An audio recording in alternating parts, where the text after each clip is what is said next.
যে আল্লাহ পাক ওয়াদা করেছেন, তার রাসূল সাল্লাল্লাহু আলাইহি ওয়াসাল্লাম হাদিসের মধ্যে বলেছেন, ইনশাআল্লাহ তাআলা বর্তমানের এই দুর্দিন ইনশাআল্লাহ কেটে যাবে, ইনশাআল্লাহ কেটে যাবে। একটা প্রজন্ম আসবে যাদের হাতে আল্লাহ রাব্বুল আলামিন দ্বীনের বিজয়ের পতাকা দান করবেন ইনশাআল্লাহ। কত সালে কত বছর পর আমরা জানি না, কিন্তু এতটুকু জানি এটা হবে ইনশাআল্লাহ। যারা হবে, যাদের দ্বারা হবে, তারা কোশ্চিনকালেও এরকম রিয়া, অহংকার, হিংসা বিদ্বেষ, আইওয়াস, হারামখোর, দুনিয়ামুখিতা এই ধরনের সংস্কৃতিতে অভ্যস্ত হবে না ইনশাআল্লাহ। যাদের দ্বারা হবে দেখবেন তারা তাওহীদপন্থী হবে, সুন্নাহপন্থী হবে, হালাল খাবে, ওদের পারিবারিক আদর্শ ঠিক থাকবে, ওদের মাঝে ঐক্য থাকবে এবং নিজের জান মাল সময় শ্রম দিয়ে তারা আল্লাহর পথে কাজ করবে ইনশাআল্লাহ। দেখে নিয়েন তাদের দ্বারা ইসলামের বিজয় হবে ইনশাআল্লাহ। মাঝখান থেকে কি হলো? মাঝখান থেকে আমি, আপনি, আমাদেরকে আল্লাহ পাক একটা সময় দিয়েছিলেন 30 বছর, 40 বছর, 50 বছর, 60 বছর। এই সময়টুকুকে আমরা অপচয় করলাম, আর কিচ্ছু না। আর এই সময় একটা চান্স, একবার চলে গেলে আর কখনো আসবে না। ইমাজিন, আপনি মনে করেন ইউ আর ডেড, আপনি মারা গেছেন, তারপর বুঝবেন যে আপনি মারা যাওয়ার পরেও উম্মার কিছুই যায় আসে নাই, এই মহাবিশ্বের কিচ্ছু যায় আসেনি, আপনি এসেছেন চলে গেছেন।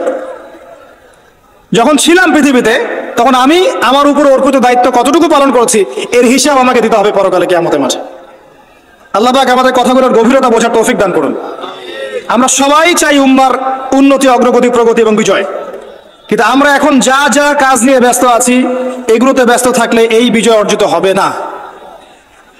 আমাদেরকে রাসূলুল্লাহ সাল্লাল্লাহু আলাইহি ওয়াসাল্লাম এবং সাহাবায়ে কেরাম রাদিয়াল্লাহু আনহুর মতো করে দ্বীনের পথে কাজ করতে হবে। সর্বপ্রথম দরকার ইলম, উলামায়ে কেরামের সোহবত, তাজকিয়া, আত্মশুদ্ধি। আপনার দরকার উলামায়ে কেরামের মধ্যে ইউনাইটেড একটা প্ল্যাটফর্ম, একটা যোগ্য নেতৃত্ব, সবাইকে নিজের ভাই মনে করার মানসিকতা, নিজের দেশ, জাতি, উম্মাকে একসাথে নিয়ে এগিয়ে যাওয়া, সবার কল্যাণকামী হওয়া। দরকার যুব সমাজের রেভলিউশন, যুব সমাজের আল্লাহর পথে প্রত্যাবর্তনের রেভলিউশন দরকার। আমাদের মেয়েদের যে অশ্লীলতার পথে নিয়ে যাওয়া হয়েছে, এখান থেকে ওদের প্রত্যাবর্তন দরকার আল্লাহর পথে। আমাদের পরবর্তী জেনারেশনকে আবু বকর, ওমর, ওসমান, আলী রাদিয়াল্লাহু আনহুর মতো আদর্শে গড়ে তোলা দরকার। অনেক কাজ বাকি আছে, অনেক কাজ বাকি আছে, কাজের বহু বাকি আছে, পথ এখনো যোজন যোজন দূর। আমরা এমন কিছু করে ফেলিনি এখনো যে বাংলার মাটিতে দিন কায়েম হয়ে গেছে, এমন কিছু করিনি আমরা এখনো। আর আমরা এভাবে হেলায় খেলায় যদি সবকিছু পার করতে থাকি, এখন যা আছে 10 বছর পর সেটাও থাকবে না। দেখে নিয়েন, দেখে নিয়েন, এখন যা আছে এভাবে যদি চলতে থাকি আমরা, আগামী 10 বছর এটাও থাকবে না। তখন আফসোস করতে হবে আগের 10 বছরই মনে হয় ভালো ছিল। হ্যাঁ, বিগত 10, 20, 30, 40, 50 থেকে যদি এভাবে কাজ করতে পারতাম, হয়তো আজকে আমাকে অবস্থা দেখতে হতো না। কথাগুলো অনেকের মনোভূত হবে না আমি জানি, কিন্তু যাদের মনোভূত হবে না তাদের নিয়ে আমার মোটেও মাথা ব্যথা নাই। যেটা আপনাকে সত্য বলে মনে হচ্ছে এবং আল্লাহ আপনার কলবের মধ্যে ইনস্টল করেছেন, কোরআন সুন্নাহর মানদণ্ড এটা সত্য, এই সত্য বলার সৎ সাহস আপনার থাকা উচিত। তার পক্ষে একজন মানুষ থাক আর 1 লাখ মানুষই থাক, যদি এমন কোনো কথা সত্য হয় যেটা কেউ বলেনি আগে, আপনার সাহস করা উচিত সেটা বলার জন্য। আজকে থেকে 6 বছর আগে বলেছিলাম যে পেপার মানি থাকবে না, বলেছিলাম। আগামী 10 বছরের মধ্যে দেখবেন ইনশাআল্লাহ তাআলা, আল্লাহু আ'লাম বছর কত, আগামী সময়গুলোতে দেখবেন পেপার মানি বলে কিচ্ছু থাকবে না, ডিজিট দিবেন খালি, ডিজিট। তার চেয়ে ডেঞ্জারাস বিষয় হচ্ছে এই ক্রিপ্টোকারেন্সির উপরে গভর্নমেন্টের কোনো নিয়ন্ত্রণ থাকবে না। ক্রিপ্টোকারেন্সির উপরে গভর্নমেন্টের কোনো নিয়ন্ত্রণ থাকে না, এটা আরো ডেঞ্জারাস। এতে করে একটা জাতির সম্পদ লুটে নেওয়া সহজ হয়। যারা এই কাজগুলো করছে পরিকল্পিতভাবে করছে, এমনি এমনি করছে না, সুপরিকল্পিত ভাবেই করছে এগুলো। অতএব যেটা বর্তমান, সেই বর্তমান সম্পর্কে যদি আপনি সচেতন না হন, আপনার কাছে মনে হবে যেটা ভবিষ্যৎ বক্তা মনে হয়, অথচ এটা ভবিষ্যৎ ছিল না, এটা বর্তমানই ছিল। আপনি বর্তমান সম্পর্কে গাফেল ছিলেন বলেই বুঝতে পারেন নাই। আর এখনো যেটা বললাম এটা বর্তমান, এটা ভবিষ্যৎ নয়। বর্তমান সম্পর্কে গাফেল থাকলে আপনি বুঝতে পারবেন না। লাহুম কুলুবুন লা ইয়াফকাহুনা বিহা ওয়া লাহুম আযানুন লা ইয়াসমাউনা বিহা ওয়া লাহুম আ'য়ুনুন লা ইউবসিরুনা বিহা উলাইকা কাল আনআম বাল হুম আদাল ওয়া উলাইকা হুমুল গাফিলুন। আজকের বক্তব্যের টপিক এটা ছিল না যে আমি আলোচনা করলাম, আমি অন্য কিছু চিন্তা করেছিলাম, কিন্তু আমি আশা করি এই কথাগুলো আপনাদের কাজে দিবে, এই কথাগুলো মানুষের কাছে ছড়িয়ে যাবে ইনশাআল্লাহ। প্রথম কথা হচ্ছে উম্মার অবস্থা ভালো না, মুসলিম উম্মার অবস্থা এখন ভালো না। এখন সেই সোনালী যুগ চলছে না। এটা আবু বকর, ওমর, ওসমান, আলীর যুগ নয় রাদিয়াল্লাহু আনহুম। এটা উসমানীয় খেলাফত নয়, উমাইয়া, আব্বাসীয়, ফাতেমি খেলাফত নয়। এটা মিশরের মামলুক শাসন নয়, কর্ডোবার ইসলামী খেলাফত নয়। এটা তো অটোমান এম্পায়ারদের মতো সময়ও নয়, যখন অ্যাটলিস্ট একটা শেল ছিল। এতিম অবস্থায় আছি আমরা। সারা ওয়ার্ল্ড ওয়াইড তাকান, দেখবেন মুসলিমদের স্বতন্ত্র কোনো খেলাফা স্টেট নাই, আছে? পুরো মুসলিম উম্মার দিকে তাকান, যেদিকে তাকাবেন সেদিকে মুসলিমরা মার খাচ্ছে দেখবেন। যে কোনো কান্ট্রি বেছে নেন দেখবেন মার খাচ্ছে। পুরো উম্মার দিকে তাকান, মুসলিমরা আছে সবচেয়ে বড় সুদখোর। মুসলিমরা সুদ খাচ্ছে। মুসলিম উম্মার যুবকরা আজকে নাস্তিক হয়ে যাচ্ছে। জেনারেল লাইনে পড়া ম্যাক্সিমাম যুবক কোরআন তেলাওয়াত করতে পারে না। ম্যাক্সিমাম মেয়ের আজকে বেপরদায় চলছে। ম্যাক্সিমাম আলেমদের মধ্যে আপনি দেখবেন বিভক্তি। উম্মাহ সেই সোনালী যুগে আর নেই এখন। পলিটিক্যালি আপনার কাছে কোনো পাওয়ার নাই, ইকোনমিক কোনো সেকশন নাই, স্বতন্ত্র কোনো ইকোনমিক সিস্টেম নাই, কোনো মিডিয়া নাই আপনার স্বতন্ত্র, স্বতন্ত্র প্রযুক্তিও নাই, স্বতন্ত্র সামরিক বাহিনী নাই। এবং কয়টা মুসলিম কান্ট্রি আপনি পাবেন যাদের পারমাণবিক অস্ত্র আছে? ওভারঅল সারা বিশ্ব জুড়ে আমাদের অবস্থা ভালো না, এটাকে বুঝতে হবে আপনাকে। এরপর আপনাকে চিন্তা করতে হবে কিভাবে কাজ করা যায় ব্যক্তিগত পর্যায়ে, as a nation, as a উম্মাহ, as a family, as a organization, কিভাবে আগানো যায়। কোনো ফিকির দেখি না আমি যুবকদের মধ্যে এখন। কয়টা যুবককে আপনি দেখবেন যারা ফিকির করছে? জেনারেল লাইনে পড়া কাদের মধ্যে ফিকির আছে? যখন আল্লাহ যাদেরকে দায়িত্ব দিয়েছেন তারা ফিকির করে না, আল্লাহ পাক অন্য কওমকে নিয়ে এসে ওদের জায়গায় বসায় দেন। ইস্তাবদিল কওমান গায়রাকুম সুম্মা লা ইয়াকুনু আমসালাকুম, আল্লাহ সূরা মুহাম্মাদের মধ্যে বলেছেন, ইন তানসুরুল্লাহ ইয়ানসুরুকুম, তোমরা আল্লাহকে সাহায্য করলে আল্লাহ সাহায্য করবেন। আমরা যদি আল্লাহ দিনকে সাহায্য না করি, দিন কি এমনি এমনি প্রতিষ্ঠা হবে নাকি? ইন্নাল্লাহা লা ইউগাইয়িরু মা বিকওমিন হাত্তা ইউগাইয়িরু মা বিআনফুসিহিম, যতক্ষণ আল্লাহ পাক ততক্ষণ কোন জাতির অবস্থা পরিবর্তন করেন না যতক্ষণ ওই জাতি তার অবস্থা পরিবর্তনের চেষ্টা করে না। অবস্থা আপনার কাছে ব্যাখ্যা করলাম, উম্মার অবস্থা কি সারা ওয়ার্ল্ডে। এখন আপনি নিজে ব্যক্তিগতভাবে চিন্তা করেন কি করা যায়। অপশন আছে কয়েকটা আপনার সামনে। যেমন করে চলছেন ফিরছেন এভাবেই চলেন ফিরেন, একসময় হায়াত শেষ হবে, মারা যাবেন, শেষ। এই দুনিয়ার জীবনে ভোগ বিলাস, টাকা পয়সা, বাড়ি গাড়ি সব পাবেন, কোনো সমস্যা নাই। একসময় হায়াত শেষ হয়ে যাবে, আপনি ডেড, এবং আপনার নাম ইতিহাস থেকে মুছে যাবে। পৃথিবী থেকে এমনভাবে চলে যাবেন যেন পৃথিবীতে কখনো আসেনি নাই। অপশন বি, আপনি নিজে যতটুকু বোঝেন আমল করেন, পরিবারটাকে ইসলামিক আদর্শে গড়ে তোলেন, পরিবার ছাড়া আর কিছু করেন না, পরিবার নিয়ে পড়ে থাকেন, কোনো সমস্যা নাই, এটা একটা খেদমত। অপশন সি, আল্লাহ পাক আপনাকে আরো বেশি কিছু দিয়েছেন, পলিটিক্যাল পাওয়ার, সোশ্যাল পাওয়ার, উম্মার মধ্যে আপনি আলেম হয়েছেন, আপনার কথা আরো 10, 20, 30 জন মানুষ শোনে, এই মানুষগুলোকে তো দিনের পথে আনতে হবে, এটাও দিনের খেদমত।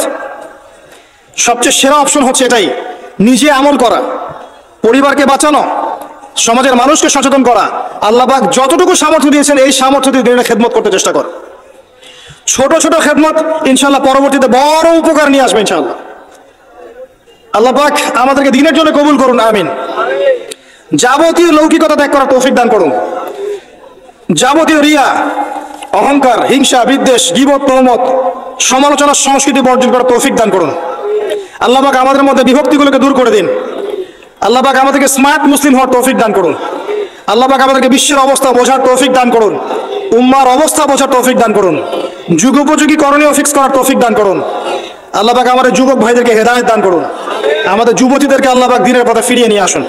প্রত্যেক ঘরে ঘরে আল্লাহ পাক ইব্রাহিম তৈরি করে দিন, প্রত্যেক ঘরে ঘরে আল্লাহ পাক ইসমাইলের মতো সন্তান তৈরি করে দিন, প্রত্যেক ঘরে ঘরে আল্লাহ পাক হাজরা সারার মতো স্ত্রী তৈরি করে দিন, প্রত্যেক ঘরে ঘরে খাদিজা রাদিয়াল্লাহু আনহা তৈরি করে দিন, আয়েশা রাদিয়াল্লাহু আনহা তৈরি করে দিন। আল্লাহ পাক যুব সমাজকে রাসূলুল্লাহ সাল্লাল্লাহু আলাইহি ওয়াসাল্লামের সাহাবীদের মতো কবুল করুন, এবং আগামী এই 50 বছরের যে লড়াই সামনে আসতে যাচ্ছে, আল্লাহ পাক এই লড়াই উম্মাহকে যেন বিজয়ী করেন, আল্লাহুম্মা আমিন। উম্মার বিজয় সংগঠিত করানোর জন্য যেরকম ঈমান, আমল, ত্যাগ, মুজাহাদা, দাওয়াত, মেহনতের দরকার, আল্লাহ পাক আমাদের প্রত্যেকের কলবের মধ্যে এই চেতনা নাজিল করে দিন, আল্লাহুম্মা আমিন। মনে হয় একটা দেহ, একটা বডি চোরাবালিতে ঢুকে গেছে। চোরাবালি বোঝেন? একটা বডি চোরাবালিতে ঢুকে গেছে। প্রথমে ছিল টাকনু পর্যন্ত, যখন টাকনু পর্যন্ত ছিল তখন সে নড়াচড়া করার চেষ্টা করেছে, আশপাশের মানুষরা ওকে বুঝিয়েছে নড়াচড়া করো না, টাকনু পর্যন্ত আছো, হাঁটু পর্যন্ত চলে যাবা। সে নড়াচড়া করা থামিয়ে দিয়েছে। নড়াচড়া না করা সত্ত্বেও একদিন তার হাঁটু ডুবে গেছে। হাঁটু ডুবে যাওয়ার পর আশপাশের মানুষ আবার বুঝিয়েছে খবরদার নড়াচড়া করো না, যদি আর নড়াচড়া করো তোমার উরু পর্যন্ত ডুবে যাবে। সে বেচারা নড়াচড়া করে নাই, দাঁড়িয়ে আছে। নড়াচড়া না করা সত্ত্বেও একদিন তার থাই পর্যন্ত ডুবে গেছে। এভাবে আস্তে আস্তে কোমর, তারপর আস্তে আস্তে বুক, আস্তে আস্তে গলা। আমার কাছে এখন মনে হয় যে গলাটুকু যে বাকি আছে এইটুকু খুব কষ্ট করে উঠতে চেষ্টা করছে। কিছু মানুষ এই গলা সহ বডিটাকে বের করার চেষ্টা করছে, আর আশপাশের ওই মানুষগুলো এখনো বলে যাচ্ছে নড়াচড়া করো না, নড়াচড়া করো না, নড়াচড়া করলে তোমার এই গলাটুকু ডুবে যাবে। এই গলাটুকু একদিন ডুবে যাবে, এমনিতেই ডুবে যাবে। যদি সে প্রথম অবস্থায় নড়াচড়া করতো আর আশপাশের মানুষগুলো সবাই মিলে তাকে হেল্প করতো, আজকে এই বডিটা স্বাধীনভাবে ঘুরতে পারতো ইনশাআল্লাহ তাআলা। আর এই বডিটা হচ্ছে সারা বিশ্বে মুসলিম উম্মাহ, এই বডিটা হচ্ছে সারা বিশ্বে মুসলিম উম্মাহ। জানি না আমার কথা আপনি বুঝতে পারলেন কিনা। বাস্তবতা এমনই, বাস্তবতা এমনই। এখন আপনি চেষ্টা করছেন বের করার নিজেকে, আবারও পুরো দেহটাকে বের করব, পুরো দেহটা আবার স্বাধীনভাবে হাঁটবে ইনশাআল্লাহ। কিন্তু আশপাশের মানুষ বলবে নড়াচড়া করো না, নড়াচড়া করো না, যতটুকু আছে এতটুকু ডুবে যাবে। এরা শুরু থেকে এই কথাই বলে এসেছিল, আজ পর্যন্ত এই কথাই বলে যাচ্ছে। বডি আস্তে আস্তে টাকনু, হাঁটু, কোমর, বুক, গলা পর্যন্ত ডুবে গেছে। পুরো বিশ্বের দিকে আপনি তাকিয়ে দেখেন, মুসলিম উম্মার এর চেয়ে বেস্ট এক্সাম্পল আমার কাছে জানা নাই এখন। তবে ইনশাআল্লাহ এই দিন থাকবে না। ইনশাআল্লাহ তাআলা আল্লাহ পাক অচিরেই এমন প্রজন্ম নিয়ে আসবেন যারা পুরো গলা সহ বডিটাকে টেনে বের করবে ইনশাআল্লাহ। এখন আমরা যা করছি এগুলো করতে থাকলে কখনো এই কাজ সম্ভব হবে না। প্রথম যে কাজটা দরকার, প্রিয় ভাইরা, আমার কথায় মন খারাপ করবেন না, প্রথম যে কাজটা দরকার সেটা হচ্ছে তাওহীদ, আল্লাহ পাকের একত্ববাদ।